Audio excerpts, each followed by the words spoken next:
को पढ़ना है। ये हमारा करंट अफेयर्स का जो है वो पहला टॉपिक होगा आप लोगों का। और इंटरनेशनल ऑर्गेनाइजेशंस, क्योंकि ये करंट अफेयर्स जीके, आप इसको करंट अफेयर्स प्लस जीके भी कह सकते हैं, क्योंकि ऑर्गेनाइजेशन जो है वो आपका जीके का पार्ट भी होती हैं। और हम इसको एज अ करंट अफेयर्स के लिहाज से भी पूछते हैं, क्योंकि वो आपसे अक्सर पेपर में क्वेश्चन कर रहा होता है। पीपीएससी के पेपर में वो आपसे क्वेश्चन कर रहा होता है कि फलानी ऑर्गेनाइजेशन का जो समिट हुआ था या मीटिंग हुई थी वो किस डेट को हुई थी। ठीक है, या अभी रिसेंटली कोई समिट हुआ है तो वो कब हुआ है, कैसे हुआ है, एटसेट्रा, वो आपसे ना क्वेश्चंस कर रहा होता है। तो हमारे पास जो ऑर्गेनाइजेशंस है ना वो तकरीबन 5 किस्म की ऑर्गेनाइजेशंस हैं। पहले नंबर पे जो हमारे पास ऑर्गेनाइजेशंस हैं वो है सिक्योरिटी रिलेटेड। ठीक है, सिक्योरिटी रिलेटेड। सिक्योरिटी रिलेटेड हमने पढ़नी है। अब हमारे पास जो सिक्योरिटी रिलेटेड ऑर्गेनाइजेशंस आ जाती हैं उसके अंदर हमारे पास कौन कौन सी ऑर्गेनाइजेशंस होती हैं। ये ऑर्गेनाइजेशन का जो टॉपिक है ना, ये आप पीपीएससी एफपीएससी हर पेपर में, या आप बस रट लें, या आपको हर पेपर में बहुत ज्यादा हेल्प देगा। हर पेपर में ही आपसे पूछा जाता है। अब सिक्योरिटी रिलेटेड में आपके पास यूएन आ जाती है। ठीक है, हमारी जो यूनाइटेड नेशंस हैं। इसके अलावा आपके पास इंटरनेशनल कोर्ट ऑफ जस्टिस, ठीक है, ICJ, international court of justice आ जाता है। तीसरे नंबर पे आपके पास आ जाती है नेटो। ये तीन ऑर्गेनाइजेशन हम, ये सिक्योरिटी रिलेटेड। फिर दूसरी जो नंबर पे आ जाती है इकोनॉमी रिलेटेड ऑर्गेनाइजेशन है। ठीक है, जो इकोनॉमी है, मईशत है, उससे रिलेटेड ऑर्गेनाइजेशंस हैं। तो उसमें आ जाती है हमारे पास वर्ल्ड बैंक। ठीक है, वर्ल्ड बैंक आ जाता है। सेकंड नंबर पे हमारे पास उसमें आ जाती है IMF। तीसरे नंबर पे हमारे पास आता है उसके अंदर WTO, वर्ल्ड ट्रेड ऑर्गेनाइजेशन। आगे हम इनकी डिटेल, सबकी डिटेल पढ़ेंगे वन बाय वन। फिर हमारे पास चौथे नंबर पे आ जाती है G20। ये इकोनॉमी रिलेटेड आ जाता है जो हम पढ़ेंगे। थर्ड नंबर पे हमारे पास आता है इमर्जिंग ब्लॉक। इमर्जिंग ब्लॉक में हमारे पास आ जाती है ब्रिक्स। ठीक है, ये जो एसोसिएशन है 5 कंट्रीज का, अब तो 11 मेंबर्स हो गए हैं इसके। तो इसके इमर्जिंग ब्लॉक आ जाते हैं। उसके अंदर हमारे पास है ब्रिक्स। ये बड़ी इंपॉर्टेंट है, इसमें से कई क्वेश्चन जो हैं वो आपसे पीपीएससी वाले अब पूछते हैं। ब्रिक्स है। चौथे नंबर पे आपके पास आ जाती है स्ट्रेटेजिक। स्ट्रेटेजिक ऑर्गेनाइजेशन में हम जो है वो स्टडी करेंगे क्वाड। क्वाड के बारे में भी क्वेश्चंस रिपीट हो रहे हैं। इसके अलावा आपके पास आ जाती है, इसके अंदर ओकस आ जाता है। ओकस आ जाती है। ये सारे हम जो है ना वो इसके अंदर स्टडी करेंगे, क्वाड भी, ओकस भी। फिर पांचवें नंबर पे है आपके पास रीजनल ऑर्गेनाइजेशंस। ठीक है, जो डिफरेंट रीजन्स ने इकट्ठे होकर रीजनल ऑर्गेनाइजेशंस बनाई हुई हैं। जैसे SCO है, शंघाई कोऑपरेशन ऑर्गेनाइजेशन। इसके अलावा आपके पास सार्क है। ठीक है, south Asian association regional cooperation, ये इसका एब्रिविएशन है। EU है। ठीक है, यूरोपियन यूनियन है आपके पास। आसियान है।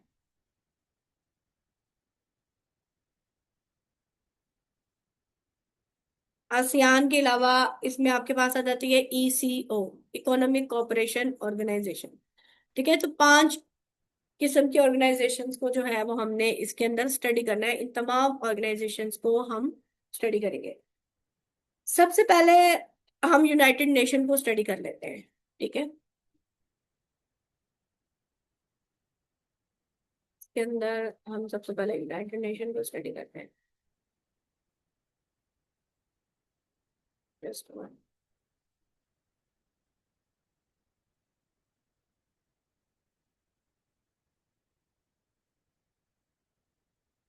ठीक है, ये हमारे पास है यूनाइटेड नेशन ऑर्गेनाइजेशन।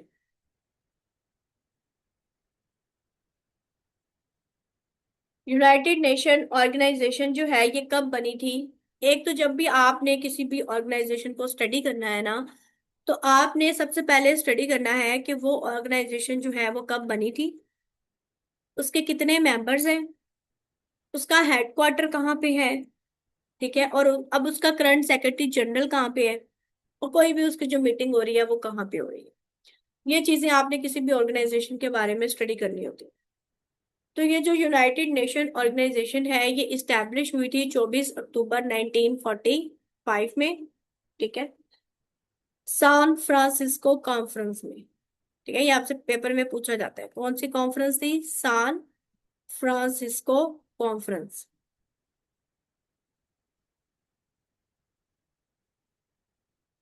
जी, ये मैं आप लोगों के साथ ये स्लाइड्स भी शेयर करूंगी।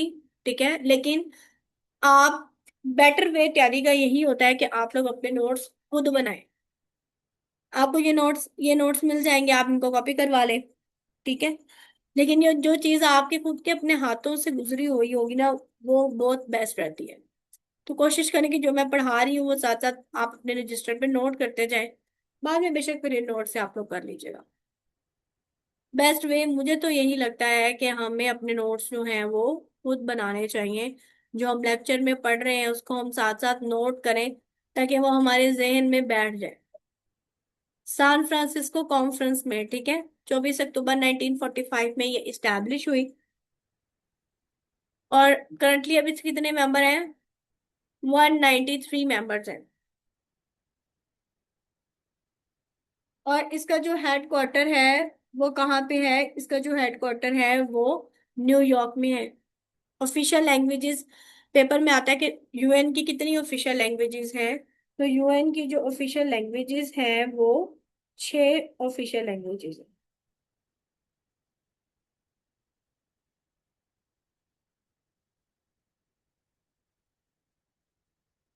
Arabic, Chinese, English, French, Russian and Spanish. इसका जो सेक्रेटरी जनरल है उसका नाम है एंटोनियो गुटरेस। और इसका ताल्लुक कहाँ से है, पुर्तगाल से है। ये सारे क्वेश्चंस पेपर में पूछे गए हैं। और डिप्टी सेक्रेटरी जनरल जो है वो इसका कौन है। तो ये ना आप लोग कंफर्म, ये ना इसके चेंज होते रहते हैं डिप्टी सेक्रेटरी जनरल वगैरह। तो ये आप लोगों ने ना एक दफा लाजमी जब पेपर से पहले जाना है तो आपने ना इनको जो है वो टैली कर लेना है।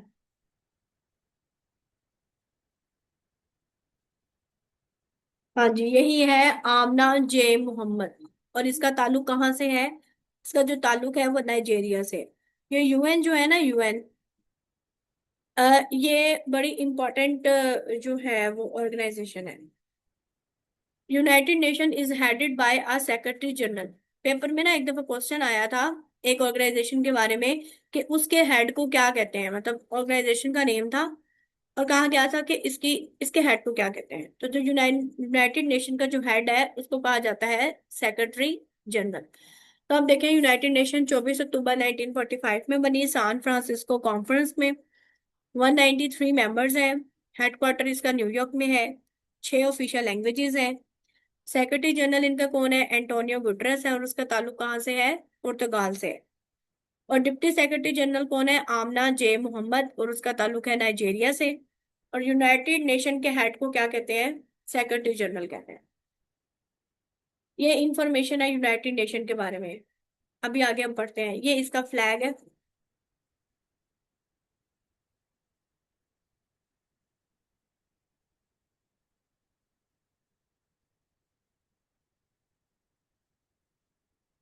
अब हमने ना इसके मेन ऑर्गन्स देखने हैं। इसके जो मेन ऑर्गन्स है ना वो 6 मेन ऑर्गन्स हैं।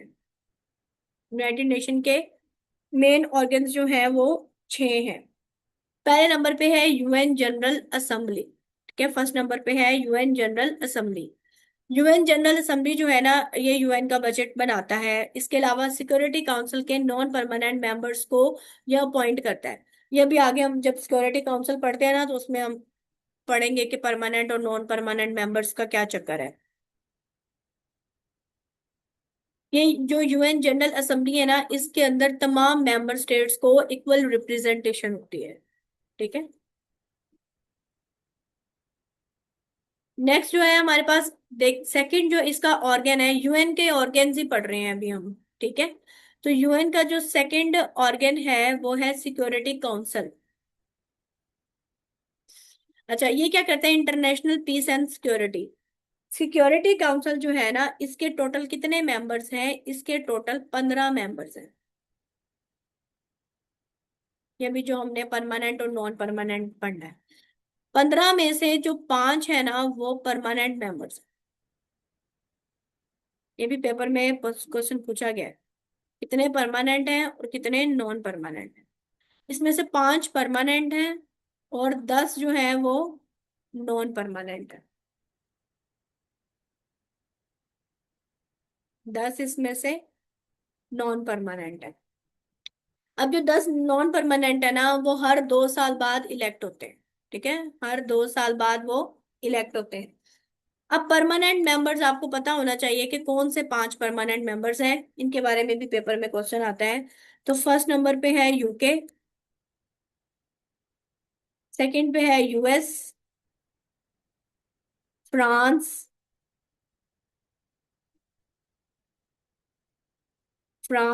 रशिया और चाइना। ये 5 जो हैं वो यूएन के परमानेंट मेंबर्स हैं। यूके, यूएस, फ्रांस, रशिया और चाइना। अब पाकिस्तान इसका 8वीं दफा नॉन परमानेंट मेंबर बना है। ठीक है, कितनी, ये करंट अफेयर का सवाल है। 8th टाइम्स पाकिस्तान इसका नॉन परमानेंट मेंबर बना है। किस पीरियड के लिए? 2025 से लेकर 2026 तक। ठीक है, 2025 से लेकर 2026 तक जो है पाकिस्तान इसका 8वीं दफा नॉन परमानेंट मेंबर बना है। ये करंट अफेयर्स का सवाल है, ये भी आप लोगों ने इसको याद रखना। नेक्स्ट देखते हैं। थर्ड जो है वो इसका है सेक्रेटरीट। ये मेन सोर्स है, इकोनॉमिक एंड पॉलिटिकल एनालिसिस करता है ये, जनरल असेंबली का और सिक्योरिटी काउंसिल का।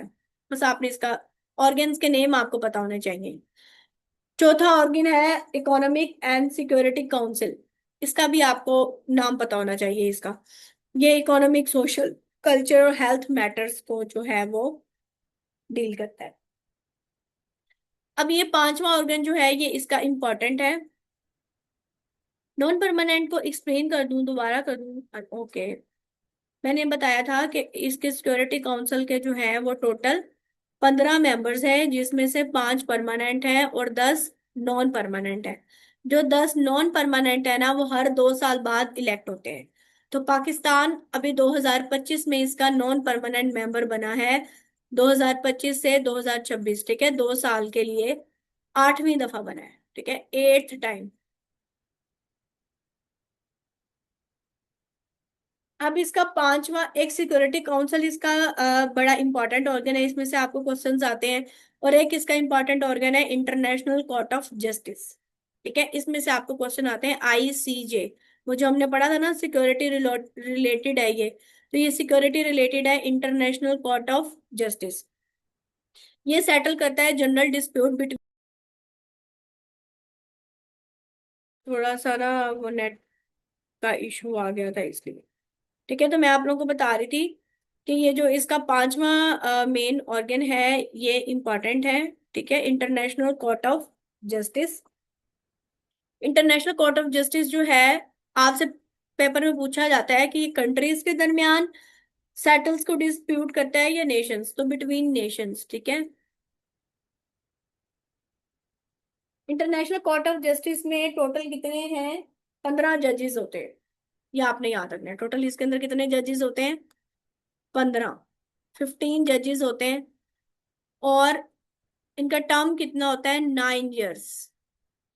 ये कितने साल के लिए इलेक्ट होते हैं? 9 इयर्स के लिए। इनका टर्म कितना है? 9 इयर्स है। ओके, ठीक है, 9 इयर्स इनका टर्म है। और इसका करंट हेड के बारे में क्वेश्चन आता है। तो इसका जो करंट हेड है ना, उसका नाम है यूजी इवासावा। ठीक है, इसका जो करंट हेड है, इसका नाम क्या है? यूजी, ये राइट कर लें, यूजी इवासावा। ये इसका करंट हेड है, ये WA है।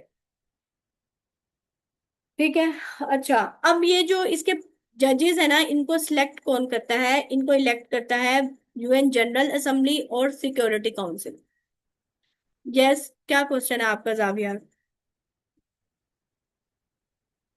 जो भी आपका क्वेश्चन है ना, आप चैट बॉक्स में लिख। मैम ये हाँ जी, जी जी बता दो। मैम ये परमानेंट जो है ना, इसमें कौन कौन सी कंट्रीज है? इसका नेम दोबारा मेंशन करें, उन जो कंट्रीज का जो परमानेंट मेंबर्स है परमानेंट ना, में है ना। उनमें है यूके, यूएसए, ठीक है, उसके अलावा रशिया, चाइना जी मैम। और France. France, okay ma'am. Russia, China, UK, USA. ठीक है, तो ये जो okay international ma'am. Court of justice के जो जजेस हैं, इनको इलेक्ट करता है यूएन जनरल असेंबली और सिक्योरिटी काउंसिल। अच्छा, उसके बाद हमारे पास मैम ये मैंने नहीं सुना, इस इसके ना बात में जो हेडक्वार्टर के बारे में का क्वेश्चन मसला है आता है। थोड़ा। आप ना काइंडली, आपकी आवाज बहुत ज्यादा स्लो है, आप चैट बॉक्स में बता दें कि आपका क्या क्वेश्चन है। हेडक्वार्टर जो है वो इसका हैग, नेदरलैंड। ठीक है, ये इसके बारे में क्वेश्चन आता है। इंटरनेशनल कोर्ट ऑफ जस्टिस का जो हेडक्वार्टर है वो नेदरलैंड के अंदर है, हैग। और इसके हेड का नाम क्या है? प्रेसिडेंट। इसके हेड को कहते हैं प्रेसिडेंट। ये पुराना था नवाब सलीम। अब जो रिसेंट है वो मैंने आपको लिखवा दिया है, यूजी इवासावा। क्या है? यूजी इवासावा जो है वो इसका रिसेंट हेड।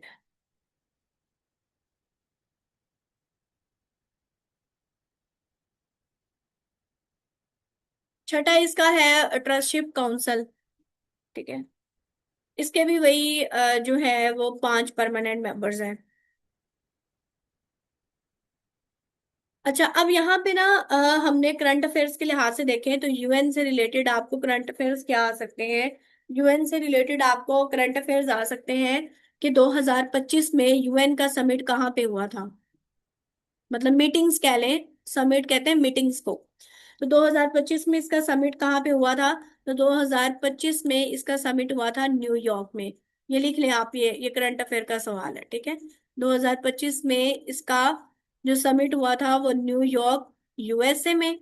ठीक है, और ये जो समिट था ये 80th समिट था, ठीक है, 80वां।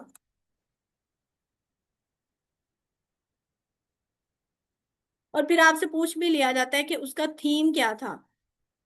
थीम आप लोग राइट कर लें, इसका इंपॉर्टेंट है। इसका जो थीम है उसका नाम था बेटर टुगेदर। यहाँ पे लिख देती हूँ, better together 80 years and more for piece, development and human rights. ठीक है, डेवलपमेंट एंड ह्यूमन राइट्स, ये इनकी मीटिंग का थीम था, better together 80 years and more for piece, development and human rights.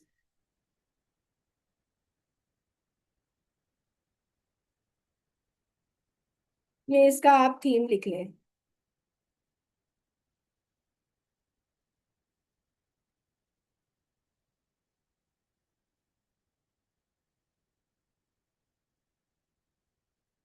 Summit को कहते हैं high level meeting between the leaders, ठीक है, बिटवीन कंट्रीज। अब यूएन के जितने मेंबर स्टेट्स हैं उनके दरमियान हाई लेवल की जो मीटिंग है उसको समिट कहते हैं।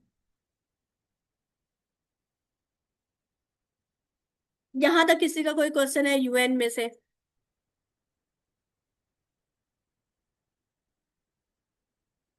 यूएन में से अगर किसी का कोई क्वेश्चन है तो पूछ लें। नेक्स्ट एक और ऑर्गेनाइजेशन हम लोग पढ़ लेते हैं। नेक्स्ट सिक्योरिटी रिलेटेड ही अभी हम पढ़ते हैं, ठीक है। एक हमने यूएन पढ़ ली। अब नेक्स्ट हम पढ़ते हैं नेटो, पढ़ लेते हैं। Just 1 minute.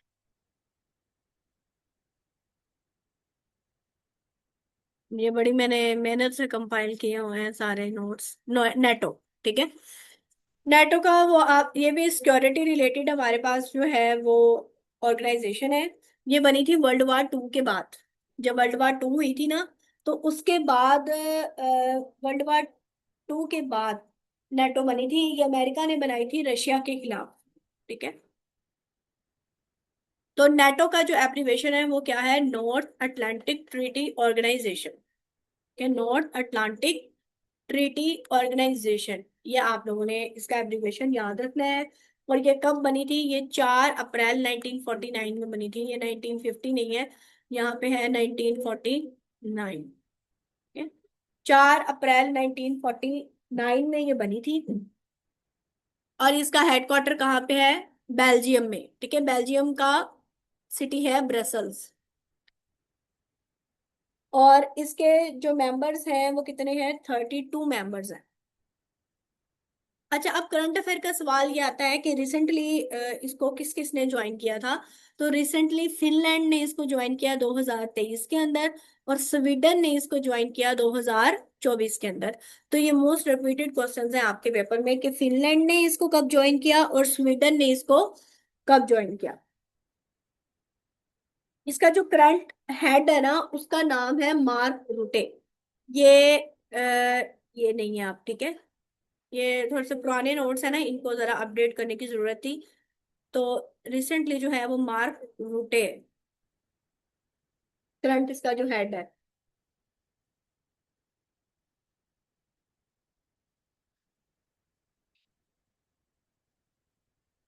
फिर इसका करंट अफेयर्स के लिहाज से वो आपसे पूछ सकते हैं कि इसकी 2025 के अंदर जो है वो समिट कब हुआ था, मतलब high level meeting between the member countries.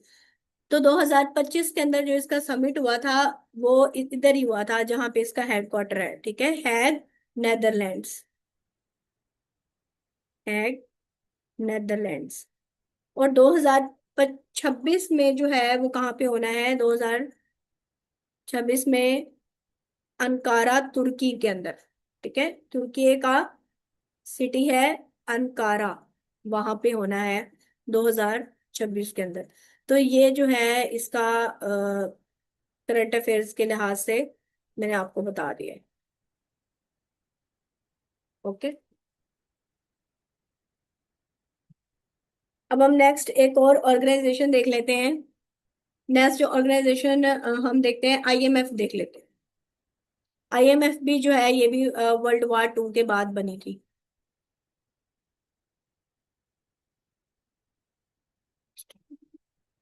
ठीक है, इंटरनेशनल मॉनेटरी फंड, इसका एब्रीवेशन क्या है, आईएमएफ का। आईएमएफ का एब्रीवेशन है इंटरनेशनल मॉनेटरी फंड। 2023 में पाकिस्तान ने इसको अपना जरिया लोन लिया, मतलब इससे। ठीक है,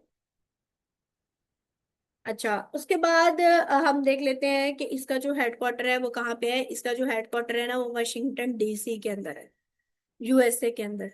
वाशिंगटन डीसी यूएसए का कैपिटल है। और ये कब बनी थी, आईएमएफ बनी थी जुलाई 1944 में। और इसके टोटल मेंबर्स कितने हैं, टोटल जो इसके मेंबर्स हैं वो 190 है। पेपर में आपसे पूछा जाता है कि पाकिस्तान ने आईएमएफ को कब ज्वाइन किया। तो पाकिस्तान ने इसको ज्वाइन किया था इन 1950 में। पाकिस्तान ज्वाइन आईएमएफ इन 1950। ठीक है, 1950 के अंदर जो है वो, यहाँ पे लिख ले, 1950 में पाकिस्तान ने इसको ज्वाइन किया, 50। ओके, उसके बाद इसका जो हेड है, मैंने, वो है क्रिस्टलिना जॉर्जीवा, ये इसकी हेड है। तो ये है सस्टेनेबल ग्रोथ को और प्रोस्पेरिटी से रिलेटेड है। ठीक है, इकोनॉमिक पॉलिसीज देती है। तो इंटरनेशनल मॉनेटरी फंड, आईएमएफ से रिलेटेड आप लोगों ने इतना ही याद करना है।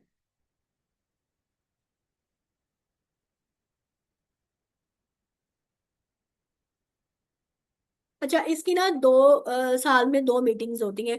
एक होता है स्प्रिंग समिट।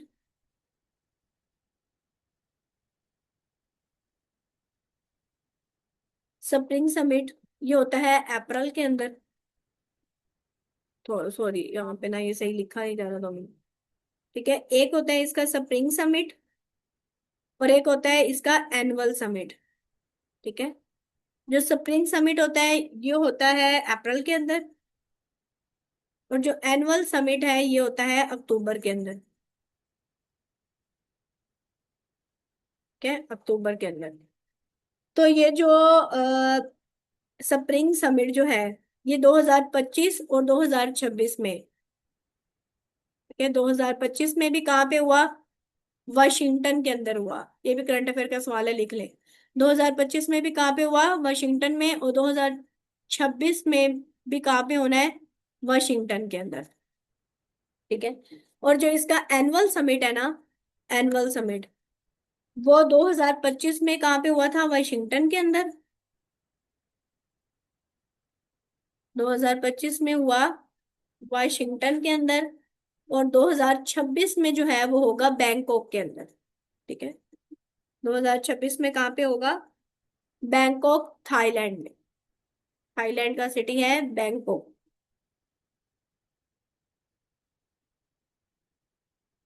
Bangkok, Thailand.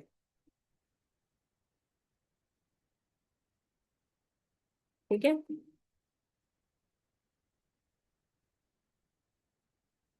हम इसके साथ अब एक और ऑर्गेनाइजेशन इसी से रिलेटेड है, वो भी हम पढ़ लेते हैं, वर्ल्ड बैंक।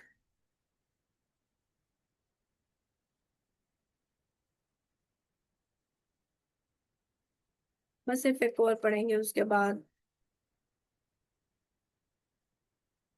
बाकी इंशाल्लाह क्लास जो है ना, इसमें मुझे लगता है वर्ल्ड बैंक।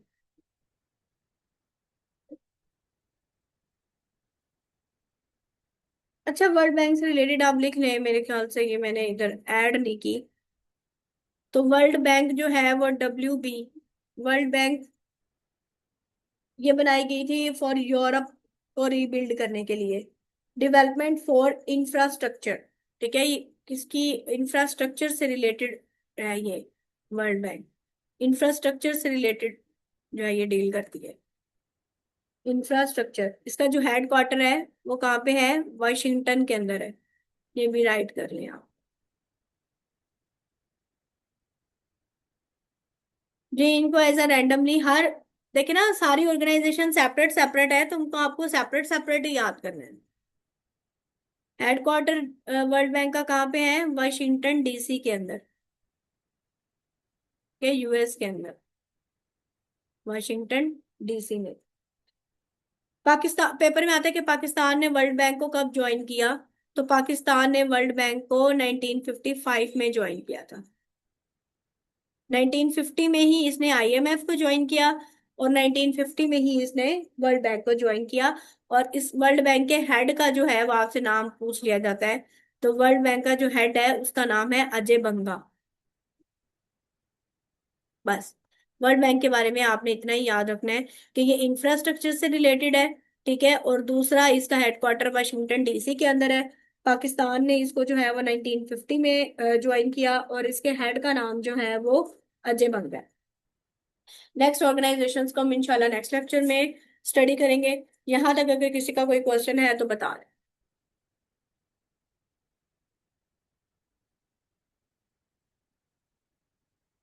नेक्स्ट लेक्चर इंशाल्लाह आप लोग का मंडे को होगा।